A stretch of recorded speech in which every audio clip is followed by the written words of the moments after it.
Hi, my name is Patrick Branco. I'm from Kailua, Hawaii. I am a public diplomacy officer.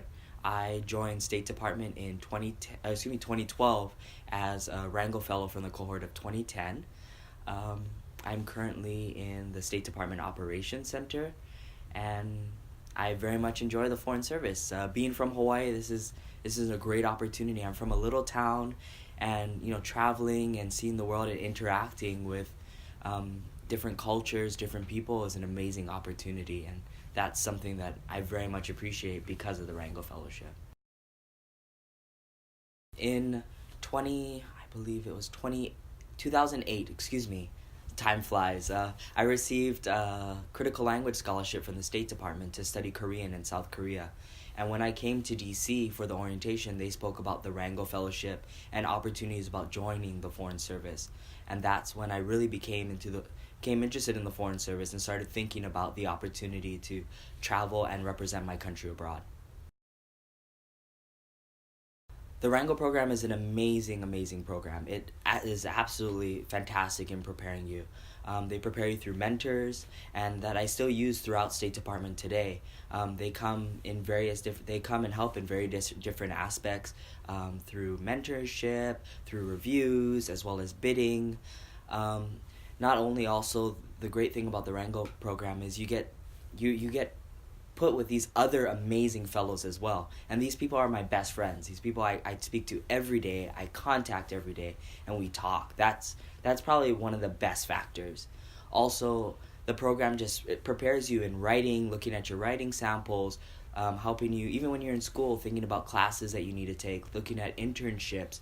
It's a full participation, and you're like getting a new family, and that's the amazing thing about the Wrangle program. I attended Johns Hopkins SAIS, the School of Advanced International Studies here in Washington, D.C. I focused in international economics and Korea studies. And my advice to you folks is join everything. Like, go to clubs, go to talks. That's the great thing about going to school in DC or one of these amazing graduate schools is you're going to get amazing speakers. When I was at SAIS, Secretary Albright came. At the time, Secretary Clinton came. We had just so many amazing speakers. So I say, go to all the speakers, join all the clubs, and take classes that may you think are totally different, or may even go into your diplomatic career. Like, for example, I took like careers in diplomacy when I was there.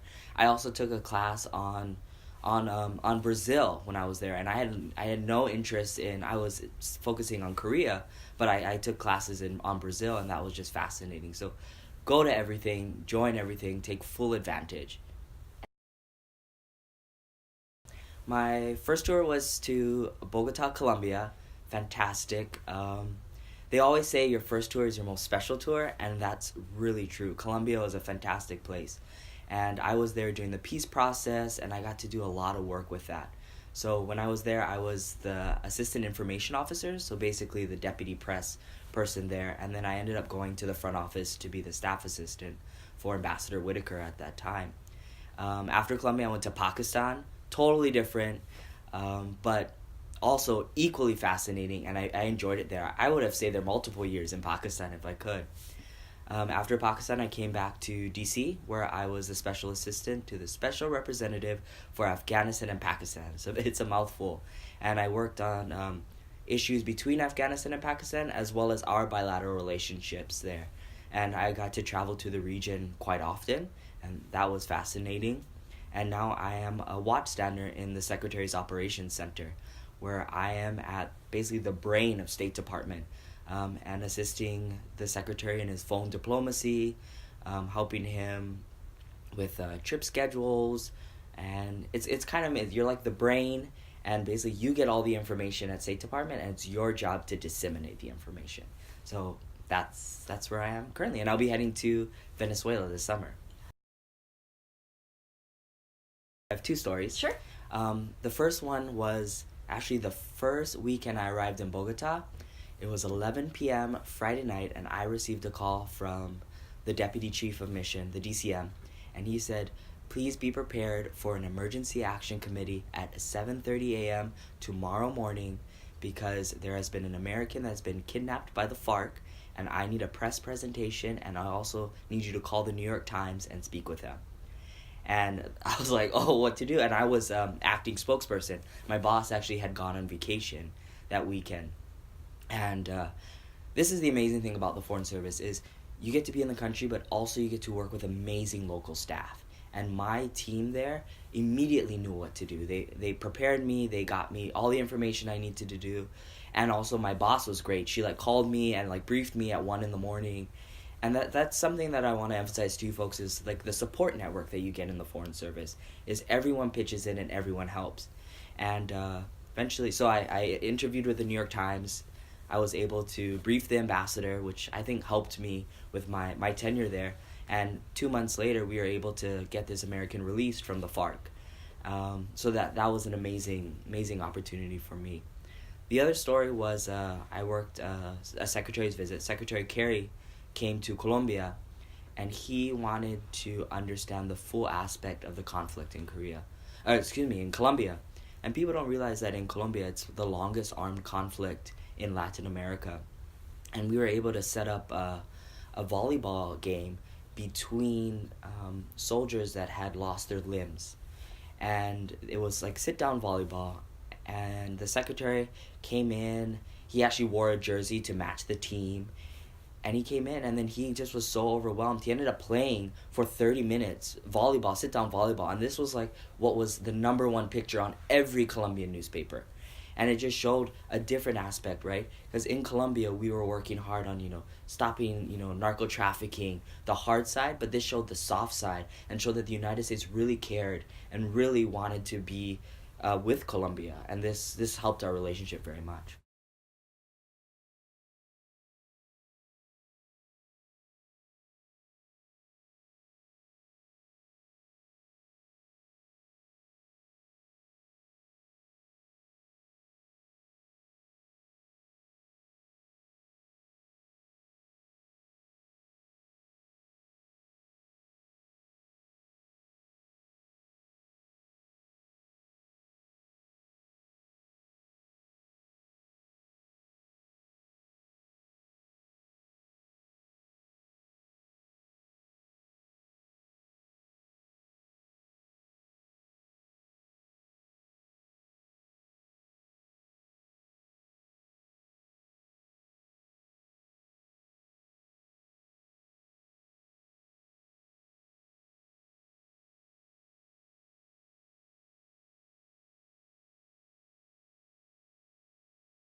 I make sure that I'm always following up with them, sending them emails. Whenever a big decision comes up, I call them. I actually try to do it via phone, because for me, email is just so impersonal.